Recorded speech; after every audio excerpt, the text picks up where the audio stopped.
Sejam bem-vindos ao Go Next Talk. Neste podcast, trazemos quinzenalmente informações relevantes sobre governança corporativa e sucessão para empresas familiares. No episódio de hoje, vamos explorar a importância da comunicação e da governança corporativa para fortalecer a marca, prevenir crises e construir uma reputação sólida com stakeholders. Para essa conversa, temos dois convidados especiais. Gilson Faust, diretor e consultor sênior da GoNext. Seja bem-vindo, Gilson. Obrigado pela oportunidade. E Sérgio Tamer, CEO da Tamer Comunicação. Empresas familiares compõem cerca de 80% das empresas brasileiras, segundo dados do IBGE. Isso significa uma fatia importante da economia brasileira. Gilson, no contexto das empresas familiares, qual a importância de estabelecer uma estrutura sólida de governança? E como isso contribui para a longevidade e estabilidade da empresa? Nós temos percebido na prática que a governança ela cria um sistema que conduz a empresa considerando sempre que estão presentes interesses em três dimensões. A primeira dimensão é os interesses familiares, a segunda dimensão é a dimensão dos interesses societários e a terceira dimensão de interesses é na área de gestão. Então, o sistema de governança, ele equilibra e harmoniza esses três interesses de forma que todos eles são considerados no contexto, mas, ao mesmo tempo, que eles não se sobrepõem a um interesse maior que é a empresa, né? Então, esse é um dos primeiros pontos que dão a força, né, e a utilidade de uma empresa operar sob a égide aí da governança corporativa. E é importante também destacar que toda essa dinâmica, todo esse sistema, ele é concebido sempre considerando que tudo isso rode, as engrenagens rodem, considerando também alguns princípios que são de extrema importância, principalmente quando se fala de empresa familiar. O primeiro princípio é o da prestação de contas. Ele garante que existe dia, hora, forma de que ocorra a prestação de contas para os stakeholders que estão sempre ávidos por entender o momento da empresa do que está acontecendo. O segundo princípio é a igualdade entre os sócios, né? Garante também que, independente da participação societária, da quantidade de cotas ou ações que cada sócio tenha, todos são tratados da mesma forma, né? Com igualdade, que é muito importante.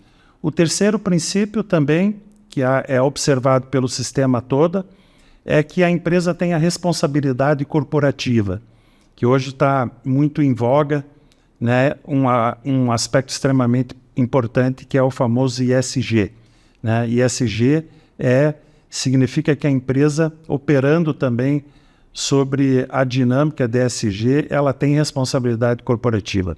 E um outro princípio de extrema importância ligado ao nosso tema de hoje é o da transparência, né? Em que os grandes movimentos, o que está acontecendo no ambiente interno, no ambiente externo da empresa, todos os stakeholders, todos os interessados, em especial os acionistas, precisam entender e de forma clara, rápida e transparente esses principais movimentos. Então, a governança ela se torna forte porque ela considera os interesses que precisa ser considerado, ela organiza a empresa para trabalhar sob princípios e, além disso, ela cria um processo adequado de monitoramento e de orientação estratégica e também delineia com riqueza de detalhes o processo de sucessão, que passa a ser um dos grandes momentos de qualquer empresa,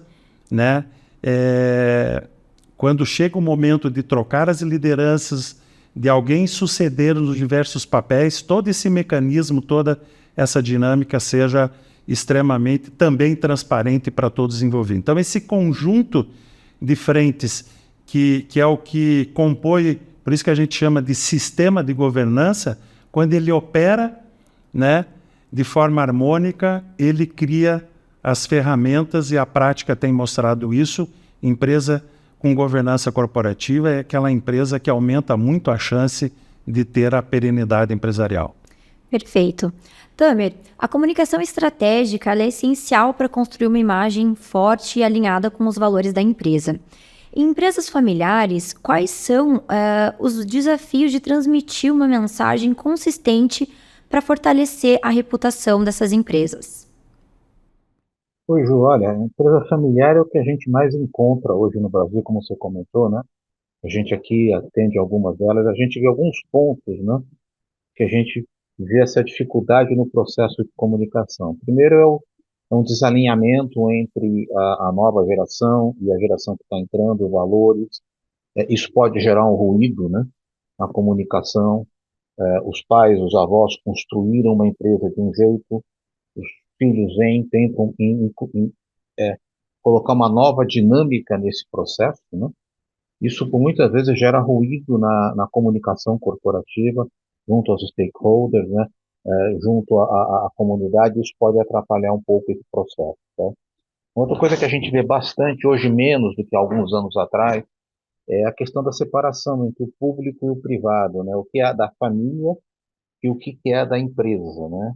Antigamente havia uma certa confusão em relação a isso, e isso também gerava muitos ruídos do ponto de vista de comunicações e efeitos estratégicos. Eu nunca me esqueço daquele caso da família Diniz, né?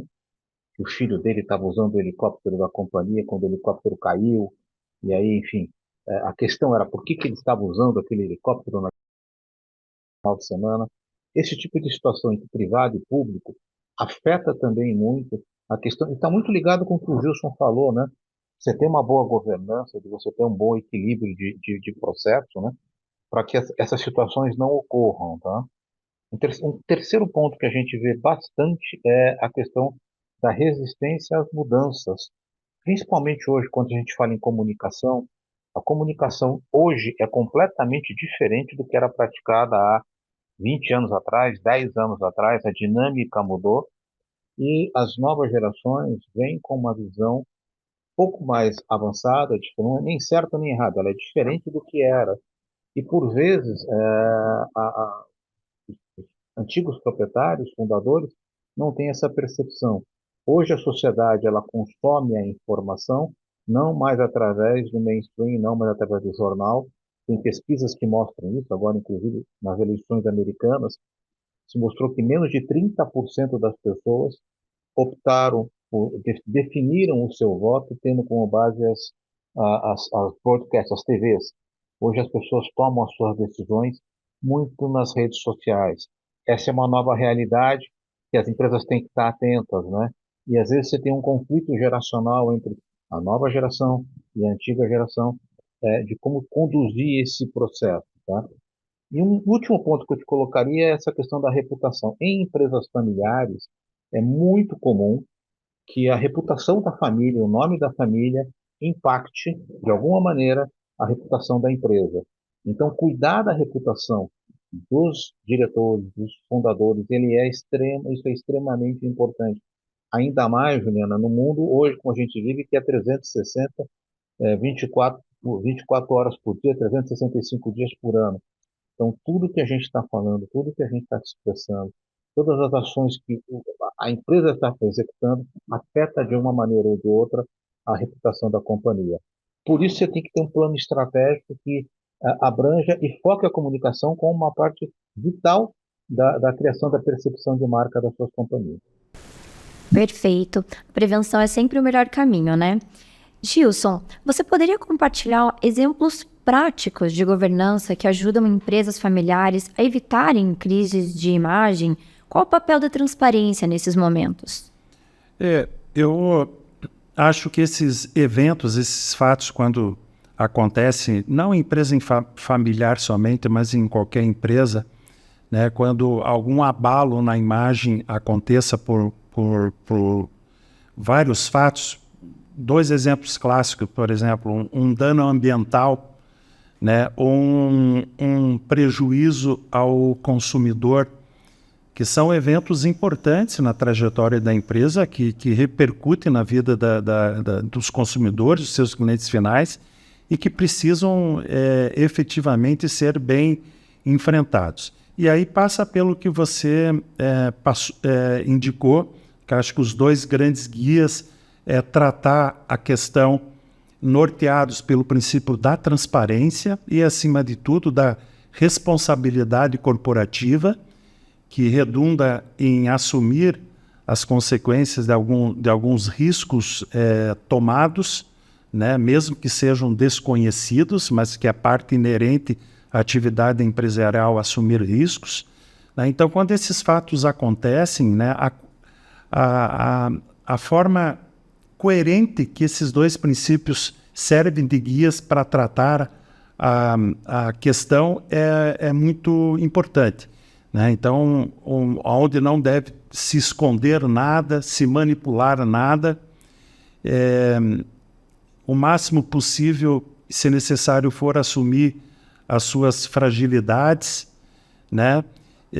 Eu sempre gosto de um exemplo clássico, que são as montadoras, quando tem a necessidade de fazer algum recall, eles estão comunicando ao mercado, seus clientes: olha, temos algum problema, estamos sendo claros, estamos nos expondo, vamos resolver, né? Então, esse é um caminho que a gente vê que é eficaz. O mercado prefere muito mais a sinceridade, né? A exposição às suas vulnerabilidades que qualquer empresa tem, existindo uma certa compreensão pelo evento, quando isso está de forma transparente colocado no mercado.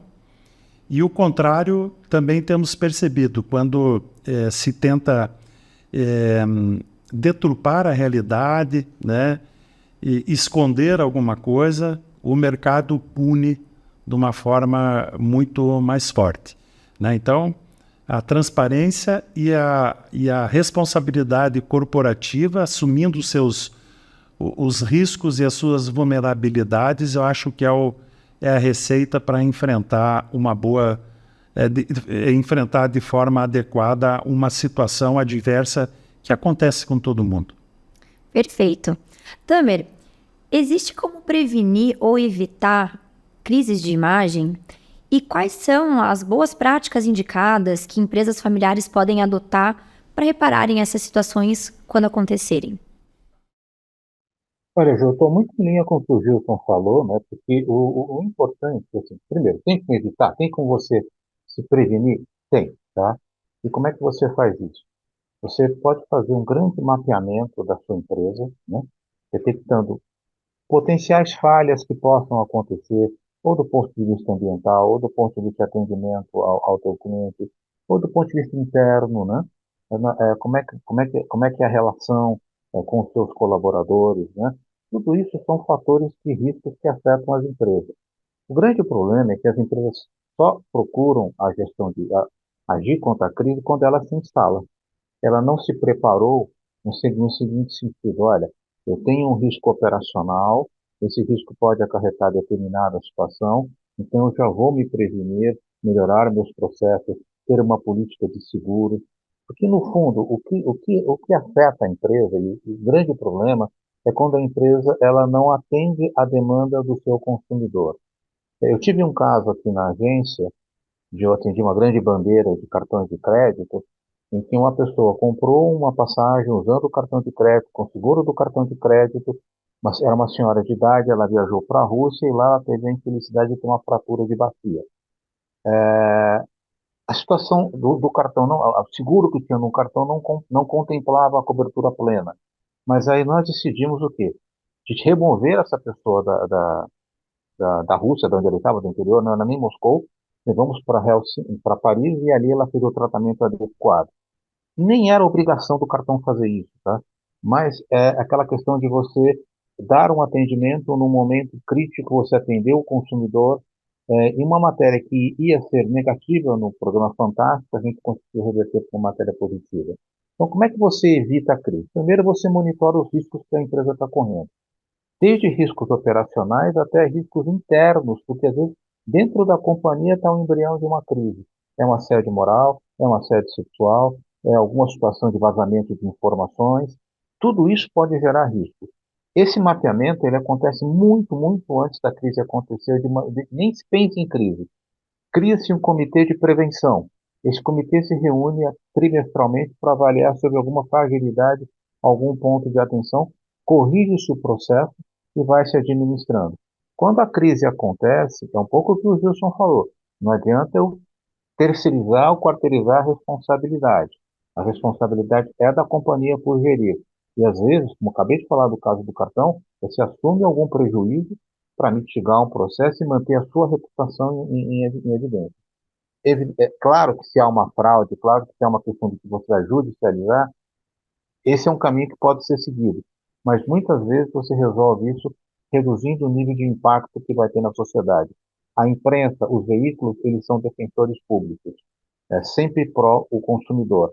A gente tem que saber entender isso e tem que corrigir e assumir o erro quando acontecer, mesmo que isso impacte algum desembolso financeiro. Essa é um pouco da minha visão, então bem em linha com o que o Gilson falou. Perfeito. Gilson, o processo de sucessão é um dos momentos mais críticos para a empresa familiar. Como a governança pode facilitar a transição e garantir que os valores e a visão da empresa sejam mantidos?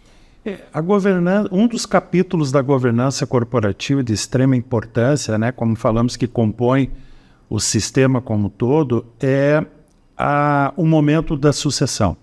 A estatística tem mostrado que a maioria dos negócios, em grande parte, deixam de existir, de ser perene, por algum problema no processo de sucessão. Então, a sucessão ela precisa ter, acima de tudo, previsibilidade. Então, todos os envolvidos precisam entender a metodologia, o passo a passo, de como é que o processo de sucessão ela vai desencadear desde o início até ao seu final, né? Desde a escolha do candidato, desde a integração do candidato na organização, desde o seu acompanhamento e, eventualmente, até a sua substituição quando não desempenhar aquilo que prometeu ou que a organização tinha como expectativa.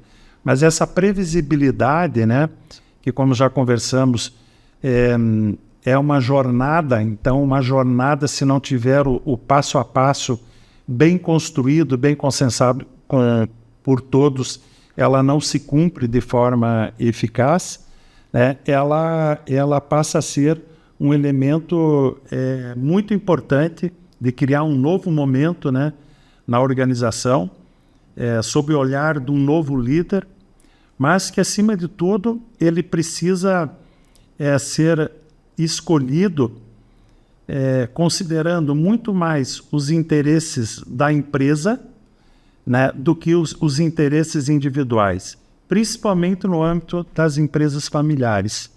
Não é raro que nas empresas familiares o vetor de decisão da escolha desse novo líder não é aquele mais capacitado tecnicamente e emocionalmente para conduzir a empresa ao cumprimento do seu planejamento estratégico, mas sim os interesses da família, né, ou de algum familiar em específico. E de forma contraditoriamente, essa escolha acaba interferindo negativamente e prejudicando o próprio ambiente familiar, quer dizer, a própria empresa familiar e, por consequência, o ambiente familiar, e é a fonte geradora e estabilizadora da família, né? Então, o processo de sucessão bem concebido é aquela que tem essa previsibilidade, tem essa metodologia, tem o passo a passo, a jornada toda descrita e que, acima de tudo, privilegia e coloca em primeiro lugar os interesses da empresa familiar e não do familiar e eventualmente não bem preparado para conduzir a empresa para o futuro que todo mundo almeja. Tamer, muitas vezes as empresas familiares elas têm dificuldade para se comunicar com os stakeholders durante o processo de transição. Quais são as melhores práticas para manter a confiança dos stakeholders nesses períodos? Ô, Ju, acho que a palavra-chave é transparência, né? Mas um pouco em linha com o que a gente estava falando, eu tinha um amigo, que ele era dono de um banco, e ele falava assim para mim: "Filho, eu tenho 4 filhos e talvez eu tenho 4 herdeiros e talvez eu tenha um sucessor, talvez, tá?" E tinha muito claro isso entre os herdeiros dele e quem poderia suceder. E não necessariamente o herdeiro é o cara pronto para suceder aquela cadeira, tem aquele dom, né? Agora, quando você vai fazer um plano de sucessão, esse plano tem que começar. Você tem que ter um plano de comunicação, um plano de preparação desse sucessor, avaliar se ele é a pessoa que realmente tem esse skill para comandar essa posição, né? E fazer um processo com o máximo de transparência possível. O que atrapalha muito as companhias, não só as empresas familiares, mas as não familiares, é quando se inicia um processo de sucessão, não fica claro quem vai ser o sucessor. E começa todo um ruído dentro da companhia que vai, né, vai sendo politizado, vai corroendo as bases da empresa, né? Isso pode até afetar resultado, porque você começa com uma disputa interna de quem vai ser o sucessor. Então, uma vez definido quem vai ser, o plano de comunicação claro, né? Que você tem uma previsibilidade das ações. Essa transição vai se dar num prazo de de um ano e tanto. As pessoas sabem quem vai ser esse sucessor. Ouvir os stakeholders nesse processo, que é importante, tá? Deixar claro que há uma continuidade e que a empresa não vai sofrer nenhum dano na sua operação e no seu processo de gestão, que é natural. À medida que qualquer pessoa entre para comandar uma operação, isso gera um ruído, tanto internamente quanto do ponto de vista externo, principalmente se essa sucessão vem de uma pessoa de uma liderança muito forte, de um patriarca ou de uma matriarca que comandava aquilo de uma maneira muito efetiva. Então, eu vejo a necessidade de você planejar todo o processo de comunicação, você ouvir os stakeholders, você tomar a decisão, você ter a certeza de que aquela pessoa que está assumindo o cargo está preparada para aquilo, não só na hard skill, mas também dos soft skills, porque o cara pode ser muito bom tecnicamente, mas ele tem dificuldades do outro lado, ou vice-versa, né? Então, eu acho que essas são as recomendações que eu dou. Não se faz um processo de transição apenas com uma carta comunicando que determinada pessoa está assumindo, porque isso vai gerar um nível de ruído na companhia enorme e pode afetar os resultados operacionais dela, tá? Então, transição, transparência, ouvir os stakeholders sempre que possível e ter um plano de transição bem montado. Perfeito. E por outro lado, Tamer, na tua experiência, qual o impacto da comunicação mal planejada durante uma crise em empresas familiares? Como reverter danos à reputação após uma situação desse jeito?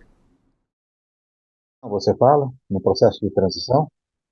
Olha, os danos podem ser catastróficos, né, na medida em que se for feito de uma maneira, vamos imaginar que eu coloco uma pessoa que não tem as condições, eu vou colocar porque ela é minha filha, porque ela é minha sobrinha, meu sobrinho, eu galgo ela uma situação, isso vai ser uma imposição da minha parte, a companhia não vai acertar essa liderança, eu sei que os rodos não vão aceitar essa liderança, o processo vai ser conduzido de uma maneira não adequada, né? Então, os efeitos podem ser estar em cadeia, tanto do ponto de vista interno, na companhia, quanto do ponto de vista externo. A gente tem várias situações aí no mercado que a gente viu sucessões que foram mal feitas, né? E repercutiram muito e depois tem haver um processo de profissionalização da companhia, que é o que eu mais acredito, né? Eu sempre digo assim, não necessário, o DNA não significa que ter o meu DNA significa que ele tem as mesmas capacidades, ou maiores ou menores do que eu. Agora, os efeitos, Ju, podem ser bem catastróficos se você não planejar a companhia, uma transição seja muito clara, muito transparente, tanto do ponto de vista interno quanto do ponto de vista externo. Planejamento é de fato ali uma das palavras-chave, né? Só pensar, você não faz um planejamento em um mês. Quando se inicia um processo de transição, não sei se o Wilson concorda, é um processo que pode demorar 2 anos, 3 anos, para você preparar essa pessoa, né, ou esse profissional, para chegar ao momento de assumir aquela cadeira. Totalmente. Isso aí. Perfeito. Gilson, e como os conselhos de administração podem influenciar positivamente a imagem e reputação de uma empresa familiar, junto principalmente aos investidores, né, e ao mercado? O conselho de administração, a gente considera ele como o guardião de toda a operação da empresa, né? Ele fica sempre atento para que os papéis e responsabilidades estejam muito bem definidos entre todos os atores, né? Ele é um órgão de apoio à diretoria executiva, que em colegiado, ou seja, um grupo de pessoas com experiências diversas, complementares, num nível alto de experiência, juntam-se num processo de decisão coletiva para cuidar que os riscos empresariais inerentes a qualquer atividade estejam bem mapeados, bem dimensionados, bem eventualmente encaminhados, né? E isso acontece através de um processo de monitoramento na profundidade certa, né?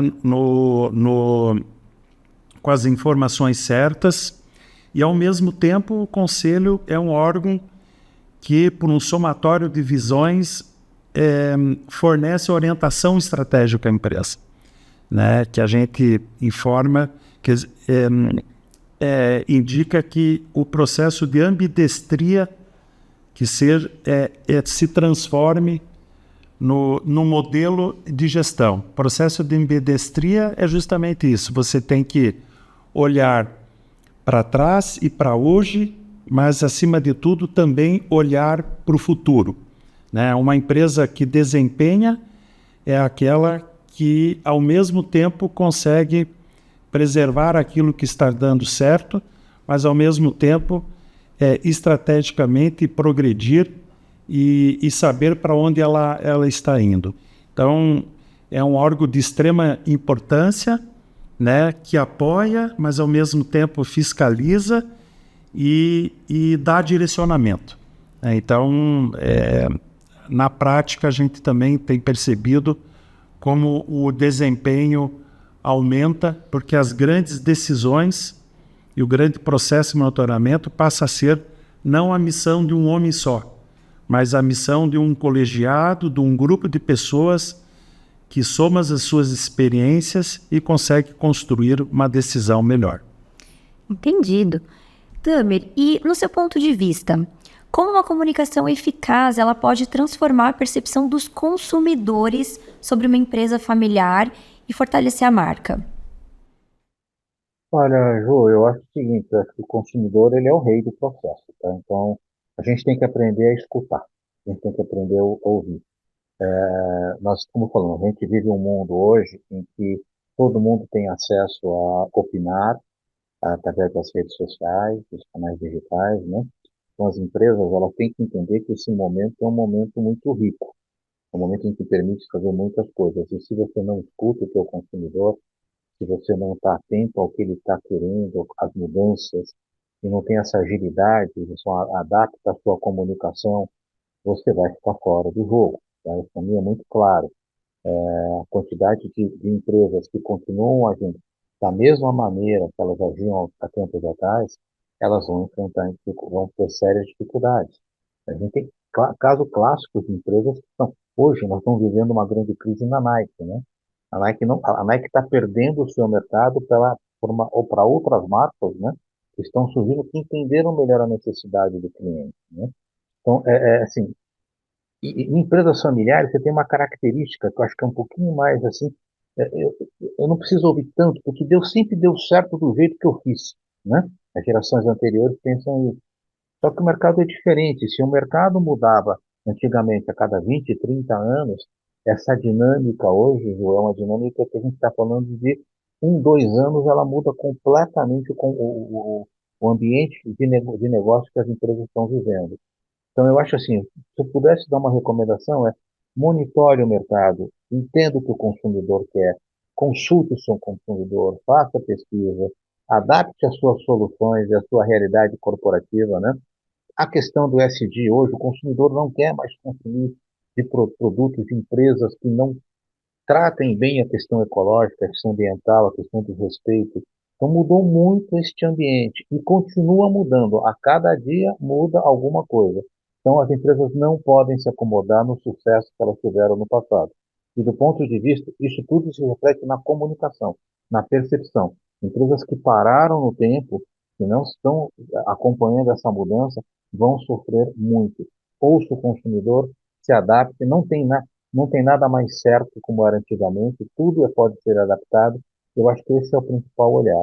Olhar para o mercado e procurar o tempo todo estar adaptando processos, respeitando o consumidor e achando as soluções. Perfeito. Saber usar as mudanças a favor, né?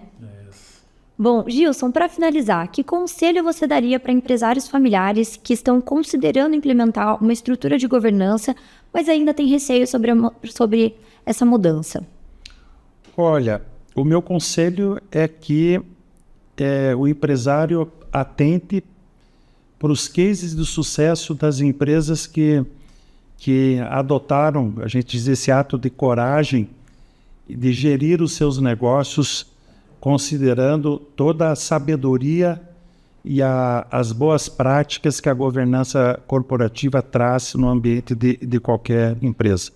É um sistema mundialmente aceito, que está evoluindo cada vez mais, porque ele consegue demonstrar que esse mecanismo de conduzir a empresa, de governar a empresa, ela define muito bem os papéis e responsabilidades de todos os envolvidos, que precisam estar muito bem claros, né? A governança ela considera e enfrenta os diversos interesses, em especial nas empresas familiares, que precisam ser considerados, que precisam ser harmonizados, não podem ser esquecidos, que, como falamos, que nunca é demais lembrar os interesses da própria família, os interesses dos gestores, os interesses dos acionistas, todos têm esses interesses que precisam conviver de forma coordenada. Mas a governança bem construída, ela garante que, embora considerados e harmonizados esses interesses, eles não se sobreponham a um interesse maior, que é o interesse da empresa familiar, que é a fonte geradora da riqueza e que estabiliza as empresas familiares. Quantas famílias empresárias terminaram porque a empresa familiar terminou? A consequência lógica que decorre do abalo na empresa familiar é abalar também a família empresária. Então, talvez esse seja o grande benefício, né, testado no mundo inteiro.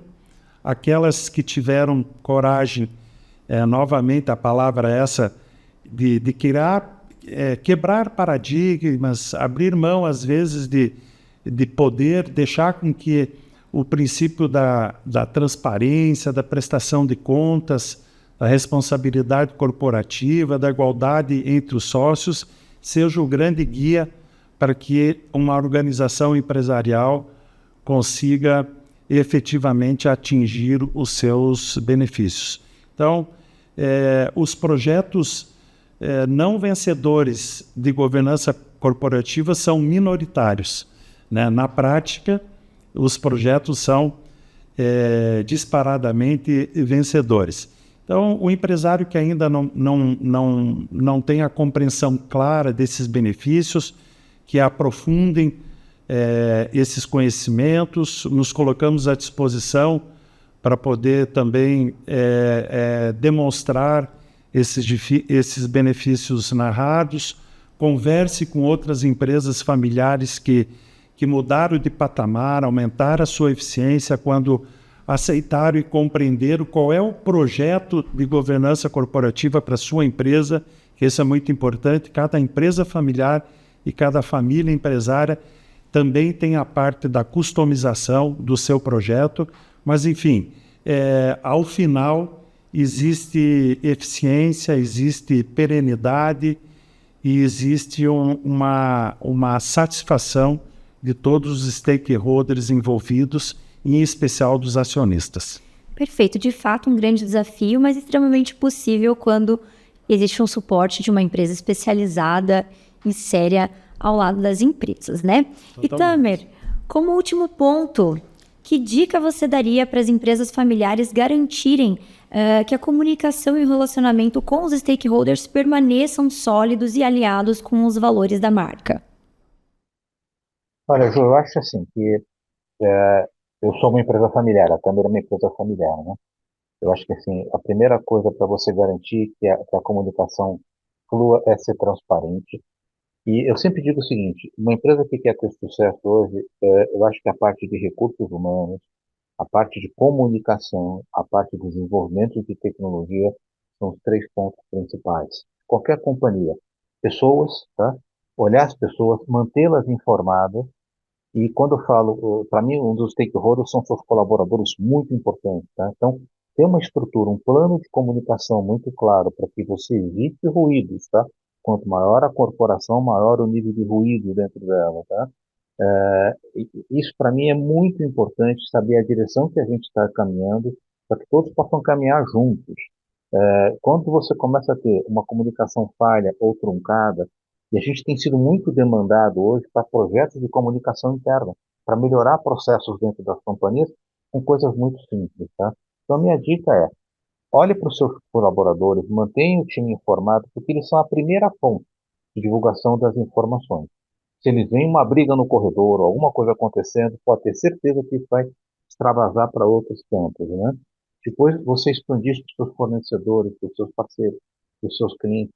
Mantenham toda a sua cadeia bem informada dos valores das ações, dos acertos e dos erros que você eventualmente venha a cometer. Não tenha medo e receio de assumir erros. Todo mundo erra, nós erramos, as empresas vão errar, mas a sociedade quer o quê? Saber que a gente errou e corrigir o processo. Então, a minha recomendação é essa: ouçam seus stakeholders, não só no conselho, em todo o sistema.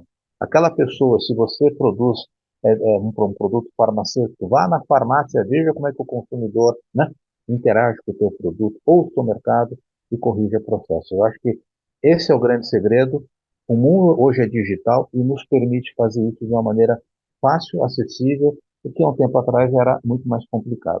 Eu acho que seria essas as recomendações que eu daria hoje para quem está nos ouvindo. Perfeito, dicas muito valiosas para encerrarmos com chave de ouro o nosso episódio de hoje. Muito obrigada pela presença e participação de vocês. Obrigada, Gilson. Eu que agradeço. Obrigada, Tamer. Obrigado, gente. E o Go Next de hoje fica por aqui. Se você quer mais conteúdo exclusivo sobre governança corporativa e sucessão, fique de olho nas nossas redes sociais e nos próximos episódios. Até lá!